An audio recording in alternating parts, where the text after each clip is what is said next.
नमस्कार दोस्तों, शौर्य क्लास में आप सभी का स्वागत है। मेरा नाम है जतिन। दोस्तों, आज की वीडियो में हम बात करेंगे एनसीईआरटी कक्षा 6 यानी रुचिरा भाग 1 के पाठ संख्या 3 के बारे में, जिसका नाम है शब्द परिचय भाग 3। इसमें हम जानेंगे कि पाठ का हिंदी अनुवाद क्या है, इसमें अर्थ क्या है और इसमें किस विषय के बारे में बताया गया है, और साथ ही इसके जो कठिन शब्द हैं उनका अर्थ को जानेंगे, और अंत में जो अभ्यास प्रश्न हैं उनको भी हम देखेंगे। तो आइए स्टार्ट करते हैं पार्ट 3 का हिंदी अनुवाद, और जिसका पार्ट का नाम है शब्द परिचय भाग 3। ठीक है, तो मैं आपको बता दूं कि इस पार्ट में हम नपुंसक लिंग शब्दों के बारे में जानेंगे, पढ़ेंगे उसके बारे में कि नपुंसक लिंग शब्द क्या होते हैं, किस प्रकार से उनका वाक्य में प्रयोग किया जाता है। तो भाई सबसे पहले आप इस चित्र को देखिए कि यह चित्र क्या है। ठीक है, ये इसमें कोई एक महिला मजदूर है, ठीक है, जो शायद कुछ काम कर रही है, मजदूरी कर रही है। तो इसके बारे में क्या लिखा है, वाक्य क्या है। ठीक है, वाक्य क्या लिखा है, एतत् किम, एतत् किम, यह कौन है, ठीक है, या यह क्या है।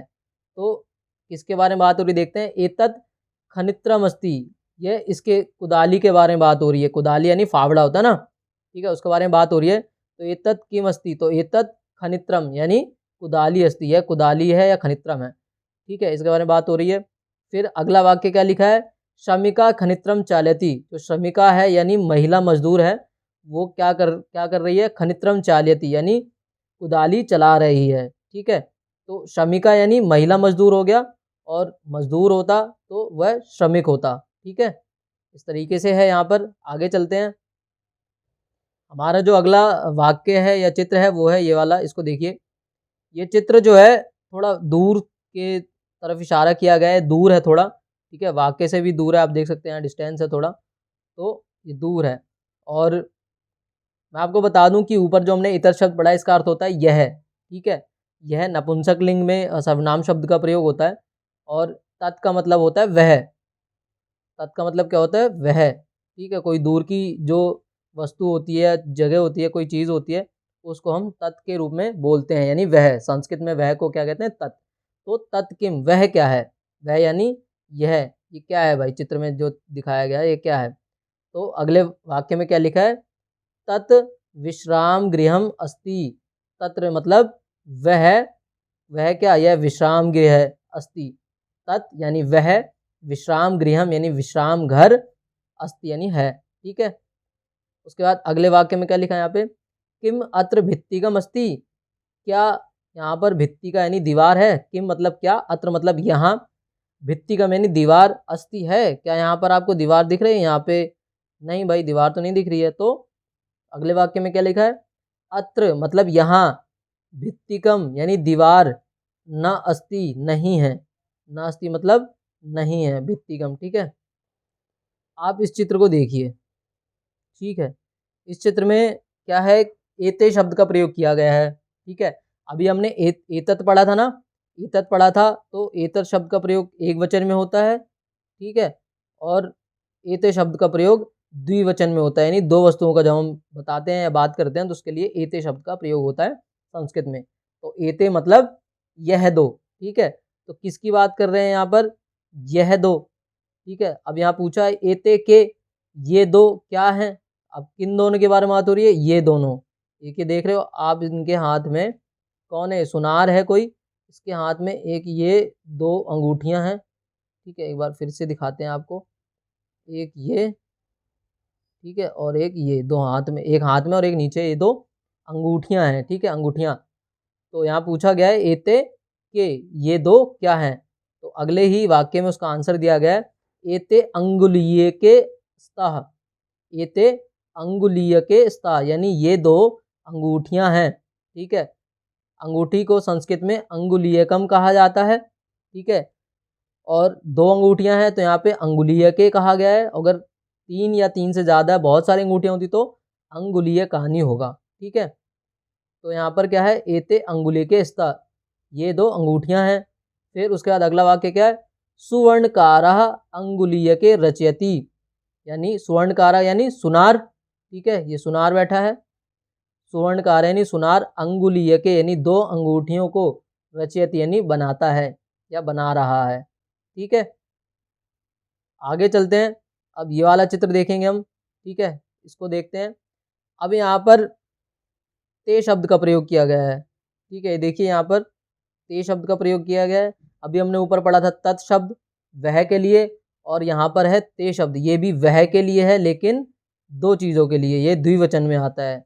तत्, ते और तानी आपने सुना होगा, तत् एक वचन में होता है, ते द्विवचन में और तानी बहुवचन के लिए। तो यहाँ पर क्या है, ते के यानी वह दो क्या है, ये एक और ये दो, इन दो की बात हो रही है मुख्य रूप से कि वह दोनों क्या है। ठीक है, ये चित्र दूर है इसलिए वह शब्द का प्रयोग किया गया है। ते के वे दोनों क्या हैं या कौन है। ठीक है, फिर अगले वाक्य में क्या कहा गया है, ते बस याने स्तः, ते बस याने स्तः यानी ये दोनों बस यानम है, बस यान यानी बस हैं। ठीक है, उसके बाद अगला वाक्य क्या पूछा गया, ते बस याने कुत्र गच्छतः यानी ये दोनों बस यान या बस कहाँ जा रही हैं। ठीक है, तो ये दो बसें कहाँ जा रही हैं ये पूछा गया है। उसके बाद अगले ही वाक्य में इसका आंसर किया गया है। क्या लिखा है, ते रेल स्थानकम, यहाँ देखो, ते रेल स्थानकम गच्छतः यानी ये दोनों बसें कहाँ जा रही हैं, ये दोनों, ते मतलब वे दोनों। ठीक है, वह दोनों यानी वे दो बसें, रेल स्थानकम यानी रेलवे स्टेशन, ये देखो ये बना हुआ ना रेलवे स्टेशन, तो वे दोनों यानी ये दोनों बसें कहाँ जा रही हैं, रेलवे स्टेशन को जा रही हैं। ठीक है, बात आगे चलते हैं। अब अगला चित्र देखिए भाई, अगला चित्र देखिए, ये वाला चित्र, इसमें क्या है भाई, देखते हैं क्या पूछा गया है। ए तानी कानी यानी ये सब क्या है। अभी हमने पढ़ा था एतत, ठीक है, फिर हमने पढ़ा एते और अब पढ़ेंगे एतानी। तो ये एक वचन में था, ये द्विवचन में था और ये बहुवचन में, यानी तीन या तीन से ज़्यादा चीज़ें, यहाँ चार चीज़ें हैं। क्या है ये पूछा गया है, ये तानी मतलब यह, कानी यानी क्या है, यह क्या है। तो ये तानी कर वस्त्राणी संति, ये सब कर वस्त्राणी यानी रुमाल हैं। क्या है, रुमाल, हैंकी हैं। ठीक है, ये सब ओके। फिर क्या है, किम एतानी पुराणानी, किम एतानी पुराणानी, क्या ये सब रुमाल पुराने हैं। तो क्या कहा गया है, ना, नहीं, एतानी तु नूतनानी, ये सब तो नए हैं, ये सब नए रुमाल हैं। ठीक है, तो ये पुराने नहीं हैं, यहाँ पर ये कहा गया है। अब इस चित्र को देखते हैं, ये वाला चित्र, यहाँ पर देखो।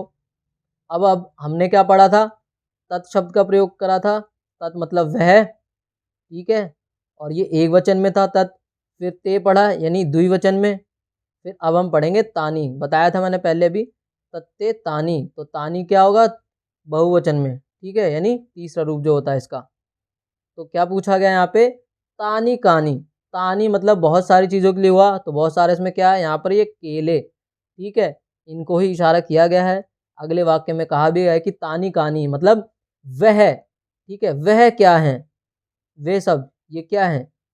तो अगले वाक्य में क्या कहा है, तानी कदली फलानी संति, वे सब कदली फल यानी केले हैं। ठीक है, कदली फलानी संति।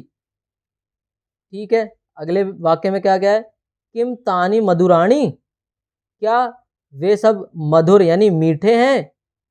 देखते हैं अगले वाक्य में क्या भाई मीठे हैं कि नहीं, खाया तो नहीं है हमने भी, बिना खाए कैसे कह सकते कि मीठे हैं।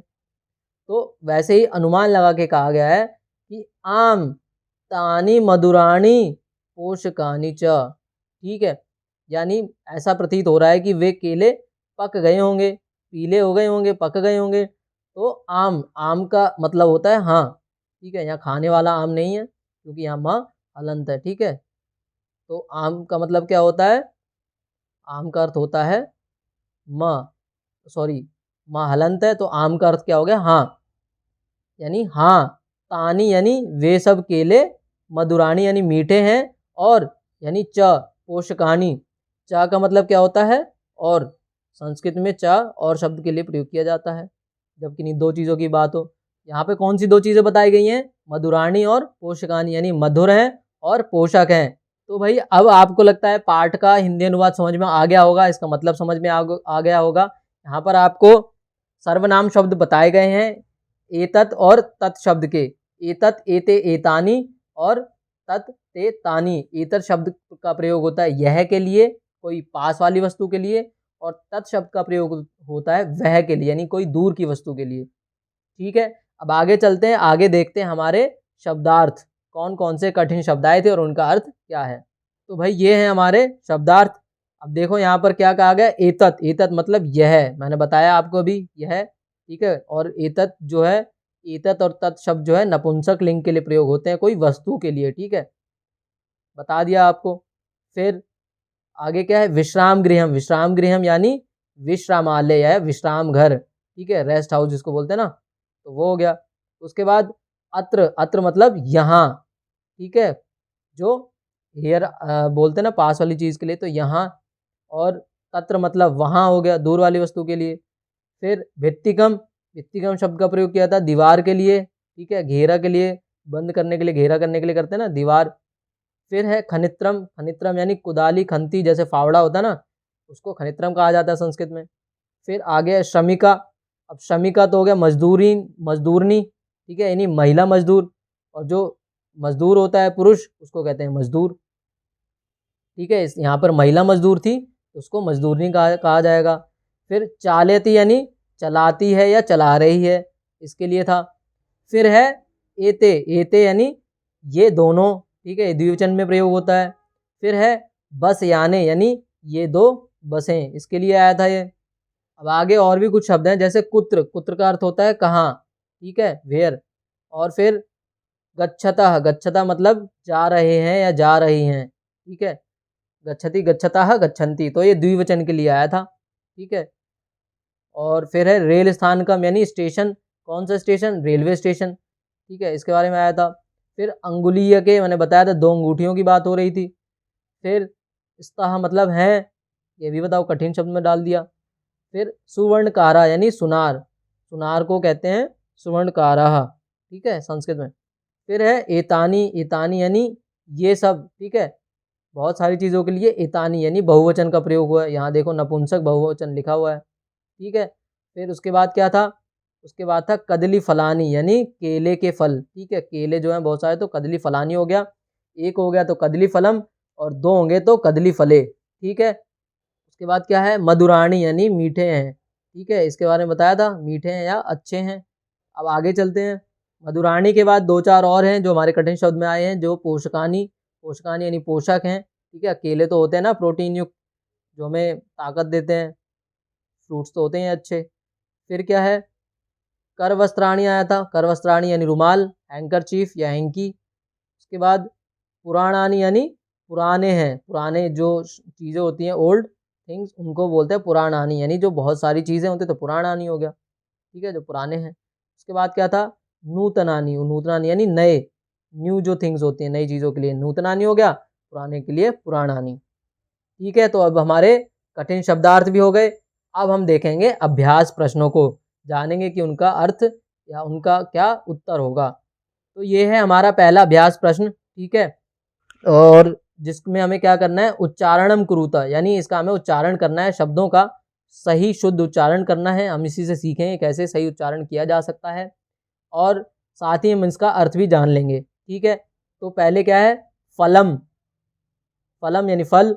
द्वारम। द्वारम यानी दरवाजा या देहली। फिर है सूत्रम। सूत्रम यानी धागा। गृहम घर। विमानम यानी गाड़ी या हवाई जहाज। छत्रम यानी छाता। पात्रम यानी बर्तन। कमलम यानी कमल। भवनम यानी घर या बिल्डिंग को कह सकते हैं। उसके बाद है पुष्पम। पुष्पम यानी फूल। फिर है पुस्तकम। पुस्तकम यानी पुस्तक, किताब। फिर है जलम यानी पानी। ठीक है, अब आगे चलते हैं। अब हमें क्या करना है, चित्रों को देख करके उनका उच्चारण करना है। चित्राणि दृष्ट्वा पदानि उच्चार्यत। ठीक है, तो पहले क्या है, ये क्या है, पत्ता। इसको क्या कहते हैं संस्कृत में, पर्णम। पर्णम यानी पत्ता। फिर क्या है, क्रीडनकम। क्रीडकम होता है खिलौना, ये खिलौना है, टेडी बियर, इसको कहेंगे क्रीडनकम। फिर क्या है, नारिकेलम यानी नारियल का फल। तो ये नारियल है, इसको कहते हैं संस्कृत में नारिकेलम। फिर क्या है, संगणकम, संगणकम यानी कंप्यूटर, ठीक है, ये कंप्यूटर है, इसको कहते हैं संस्कृत में संगणकम। फिर है वातायनम, वातायनम होती है खिड़की, ठीक है, ये खिड़की है, इसको कहते हैं वातायनम। आगे देखते हैं आगे क्या है, ये है सोपानम, सोपानम यानी सीढ़ियाँ, ये सीढ़ियाँ को बोलते हैं सोपानम, ठीक है। अब आगे देखते हैं आगे क्या है, उद्यानम भाई, उद्यानम है ये, उद्यानम यानी बगीचा, ठीक है। फिर ये क्या है, उपनेत्रम, उपनेत्रम कहते हैं चश्मे को, जो हमारे चश्मा होता है उसको कहते हैं संस्कृत में उपनेत्रम। फिर ये क्या है भाई, ये है कंकतम यानी कंघी, कंघी को बोलते हैं कंकतम संस्कृत में, ठीक है। अब आगे चलते हैं, अगला प्रश्न देखते हैं। तो भाई अब है हमारे पास प्रश्न संख्या 2 का प्रश्न, जिसमें हमें क्या करना है, वर्ण संयोजनम कृत्वा पदम कोष्ठके लिखत, कि वर्णों को जोड़ करके कोष्ठक में या बॉक्स में लिखना है यहाँ पर, ठीक है। तो क्या है पद, क्या है यहाँ पर देखो, यहाँ पर उदाहरण दिया गया है पर्णम का, ठीक है, प जम अ जम र आधा है, इसके आगे कोई स्वर नहीं है, तो ये र आधा हो जाएगा, ण के ऊपर चला जाएगा इस तरीके से, और ण अ म पर्णम बनेगा इस तरीके से, ठीक है, ये बन जाएगा पर्णम। तो इसी तरीके से हमें आगे भी सभी चीज पद लिखने हैं, जैसे जैसे ये है ख जम अ ख, न जम ई नी, और त जम र अ त्र, और म खनित्रम इसका बनेगा, मैं आपको बता देता हूँ, आप इसको लिख लेना, खनित्रम ये बनेगा खनित्रम। उसके बाद ये बनेगा पुराणानी, पुराणानी, ठीक है, तो यहाँ आपको इस बॉक्स में लिख लेना पुराणानी। आगे चलते हैं अब, उसके बाद इसको लिखना है, ये क्या बनेगा, पोषकाणी,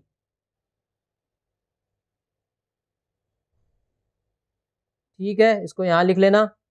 फिर ये क्या है अगला, ये क्या बनेगा, कंकतम, क्या बनेगा ये, कंग, इस तरीके से कतम, कंकतम, ठीक है, कंकतम ये बनेगा कंकतम, इसको यहाँ लिख लेना। अब आगे देखते हैं दूसरे प्रश्न का ख भाग, इसमें क्या लिखा है, अधोलिखितानाम पदानाम वर्ण विच्छेदम कुरुतः, कि नीचे लिखे गए पदों का वर्ण विच्छेद कीजिए। अभी हमने वर्ण संयोजन किया था, अभी वर्ण विच्छेद करेंगे, ठीक है। देखो यहाँ पर एक व्यंजनम का उदाहरण दिया कि व जमा य जमा अ जमा ज व्यंजनम, ठीक है। इसी तरीके से पुस्तकम, भित्तिकम और नूतनानी वातायनम और उपनेत्रम का भी आपको बनाना है। तो एक दो हम यहाँ पर कर लेते हैं, बाकी आप उसके अनुसार कर लेना, आप समझ जाएंगे। तो पुस्तकम का हम करते हैं, इसमें प जमा उ जमा सा आधा हो जाएगा, ये आधा सा है पुस्त, ठीक है। उसके बाद जमा त, फिर जमा अ, फिर जमा,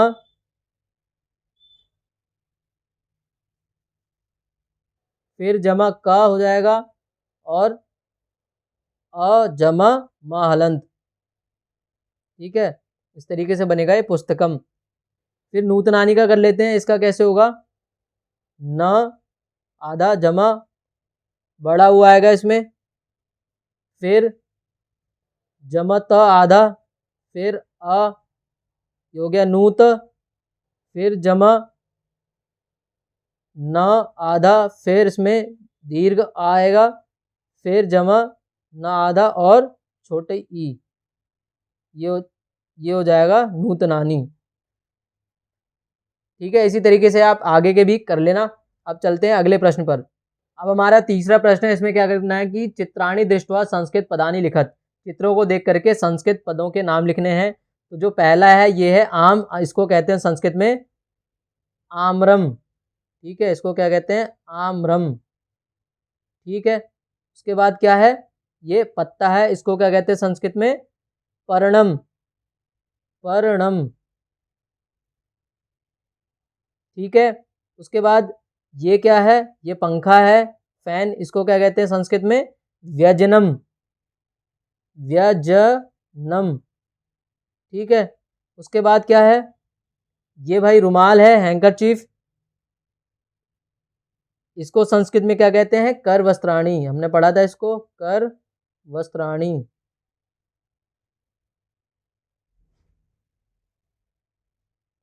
ठीक है, अब आगे चलते हैं। उसके बाद क्या है हमारे पास, ये धागा, इसको क्या बोलते हैं संस्कृत में, सूत्रम। सूत्रम यानी धागा।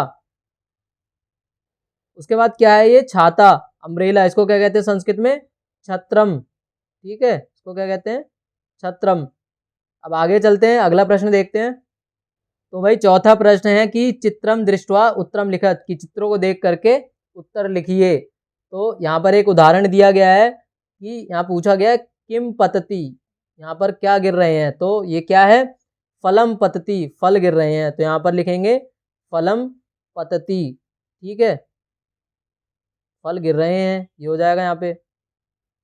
उसके बाद क्या है यहाँ पर इस चित्र में, क्या लिखा है यहाँ, मयूरौ किम कुरुतः, पूछा गया है मयूरौ किम कुरुतः, कि दो मयूर मोर क्या कर रहे हैं, तो मयूरौ नृत्यतः, यहाँ क्या आएगा, मयूरौ।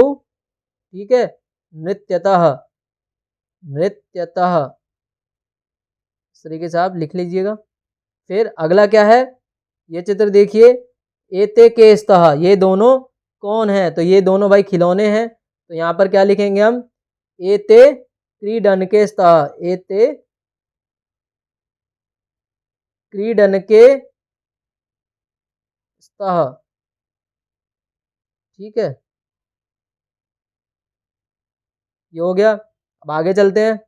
अब आगे क्या है, ये वाला चित्र देखिए, इसमें क्या है, ये बालिका हैं, तीन लड़कियां हैं। तो यहाँ पर देखो लिखा भी क्या, बालिका किम कुर्वन्ति, ये बालिकाएं, तीनों बालिकाएं जो हैं क्या कर रही हैं, तो यहाँ पर क्या आएगा, बालिका पठन्ति, तीनों बालिकाएं क्या कर रही हैं, पढ़ रही हैं, तो क्या आएगा, बालिका पठन्ति। ये हो गया, बालिका यानी तीन बालिकाएं, और पठन्ति यानी पढ़ रही हैं, इस तरीके से ये हो जाएगा। अब ये वाला चित्र देखिए, ये क्या है, फूल है भाई, और यहाँ पर क्या पूछा गया, कानी विकसंती, यानी यह कौन विकसित हो रहे हैं यहाँ पर, तो यहाँ पर क्या होगा, पुष्पाणी, यानी बहुत सारे फूल हैं वो विकसित हो रहे हैं, खिल रहे हैं, ठीक है, या निकल रहे हैं, पुष्पाणी विकसंती। ठीक है, विकसंती, आप देख सकते हैं यहाँ लिखा हुआ है वाक्य में जो पूछा गया था, विकसंती, इस तरीके से। ठीक है, अब चलते हैं अगले प्रश्न पर। अब भाई अगला प्रश्न क्या है, पांचवा प्रश्न है, निर्देशानुसारम वाक्यानि रचयता, कि निर्देश के अनुसार वाक्यों की रचना कीजिए। निर्देश यहाँ पर क्या दिया है कि एतत् पतति, ठीक है, इसका बहुवचन में रूप क्या बनेगा, एतानि पतंती। ठीक है, ये सब गिर रहे हैं, यह कौन, पत्ते गिर रहे हैं, ये इसका अर्थ होगा। फिर यहाँ पर पहला क्या पूछा गया, एते पढ़ना स्तः, तो एते पढ़ना स्तः ये वाक्य है, ये पूछा गया है। ठीक है, तो इसका हमें बहुवचन रूप बनाना है, इसका बहुवचन रूप क्या बनेगा, एते, ये द्विवचन में है और ये एक वचन में था, तो एतत्, यहाँ पे एतत् एते एतानी हो गया। ऐसे ही यहाँ पर ये द्विवचन है, तो एतत् एते, फिर ये भी बहुवचन में एतानी हो जाएगा, तो क्या बनेगा, ये भी चेंज होगा ना, तो क्या हो जाएगा, ये एतानी पर्णानि संति। ठीक है, एतानी पर्णानि, ठीक है, स्था की जगह संति हो जाएगा, तीनों चेंज हो जाएंगे, एतानी पर्णानि संति। ठीक है, आगे अगला क्या है, मयूरः नृत्यति, मयूरः नृत्यति, ये एक वचन का रूप है और यहाँ हमें बहुवचन में करना है, तो क्या हो जाएगा, मयूरः नृत्यन्ति, मयूरः नृत्यन्ति। ठीक है, ये हो जाएगा। फिर आगे अगला क्या है, एतानि यानानि, एतानि, अब ये बहुवचन में दिया है, इसको द्विवचन में करना है, तो एतानि की जगह क्या हो जाएगा, एते, और यानानी को हो जाएगा यानम, एते यानम। ठीक है, उसके बाद अगला क्या है, छात्रे लिखतः, अब यहाँ पर ये द्विवचन में है और इसको बहुवचन करना है, तो इसका क्या हो जाएगा, छात्राः लिखन्ति, छात्राः लिखन्ति। ठीक है, ये इस तरीके से हो जाएगा। फिर अगला क्या है, अब अगला क्या है, अगला है नारिकेलम पतति, ये एक वचन में है और उसको द्विवचन करना है, तो ये क्या बनेगा, नारिकेले पततः, नारिकेले पततः। ठीक है, ये हो जाएगा नारिकेले पततः। ठीक है, इस तरीके से हो जाएगा, ये कंप्लीट हो गया। अब चलते हैं अगले प्रश्न पर। अब यहाँ पर एक ये कॉलम दिया गया है, एक ये वाला कॉलम है, इन दोनों को मिलाना है, मिलान करना है। तो यहाँ पर कोकिले के साथ क्या होगा, कोकिले कूजतः द्विवचन का है तो कोकिले कूजतः ये हो जाएगा। फिर क्या है, पवनः पवनः वहती हो जाएगा, पवन चलती है, ठीक है। फिर क्या है, पुष्पम, पुष्पम का क्या होगा, पुष्पम विकसति, पुष्पम यानी फूल विकसित होता है। फिर उसके बाद क्या हो जाएगा, खगः, खगः उत्पतति यानी खगा यानी पक्षी उड़ते हैं, ठीक है। उसके बाद मयूरः, मयूरः किम करोति, मयूरः नृत्यन्ति, ठीक है। बहुत सारे मोर हैं तो वो नाचते हैं, नृत्य करते हैं। फिर आएगा सिंहः गर्जन्ति, सिंहः यानी बहुत सारे शेर हैं तो गर्जन करते हैं, सिंहः गर्जन्ति, ठीक है। तो इस तरीके से हमारे अभ्यास प्रश्न भी समाप्त होते हैं। तो दोस्तों आप मुझे सिंह यानी शेर शब्द के सिंह के प्रथमा विभक्ति के एक वचन, द्विवचन और बहुवचन के रूप लिखकर बताइए, मुझे कमेंट बॉक्स में कमेंट करके बताइए। और आपको ये वीडियो आई होप कि बहुत अच्छा लगा होगा, तो इस वीडियो को आप शेयर भी करें और साथ ही अगर आप चैनल पर नए हैं तो हमारे चैनल को सब्सक्राइब करें और बेल आइकन पर क्लिक करें, जिससे कि आपको आने वाली वीडियोस के नोटिफिकेशन मिलते रहेंगे। धन्यवाद।